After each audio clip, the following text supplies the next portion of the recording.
চট্টগ্রামের আগ্রাবাদে হালি শহরে ওয়াসার পাইপলাইন স্থাপনের কাজ করতে গিয়ে মাটি চাপা পড়ে নিহত হয়েছেন 2 জন, আহত 2 জন। বৃহস্পতিবার ভোরে এই ঘটনা ঘটে। জানা যায়, চীনা ঠিকাদারি প্রতিষ্ঠান চায়না হাইড্রো কোম্পানির মাটি খননের সময় হঠাৎ করেই মাটি ধসে পড়ে, আর এতে ঘটনাস্থলেই মাটির নিচে চাপা পড়েন 4 জন। খবর পেয়ে ফায়ার সার্ভিস গুরুতর আহত অবস্থায় তাদের উদ্ধার করে চট্টগ্রাম মেডিকেল কলেজ হাসপাতালে নেয়। পরে চিকিৎসক 2 জনকে মৃত ঘোষণা করেন। স্থানীয়দের অভিযোগ, নিরাপত্তা ব্যবস্থা যথাযথভাবে নিশ্চিত না করায় এমন দুর্ঘটনাটি ঘটেছে। আর মৃত্যুর খবরে উত্তেজিত শ্রমিকরা চট্টগ্রাম মেডিকেলে ভাঙচুর করেছে।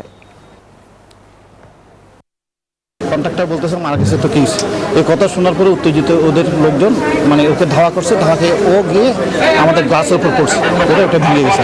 তো বলছে ওটা রিপেয়ার করে দিতে হবে। এখন যারা এই ঘটনার সাথে জড়িত আমরা আইনের আশ্রয় নিচ্ছি, ওদেরকে থানায় পাঠাবো, তারপর ওখান থেকে জিপটা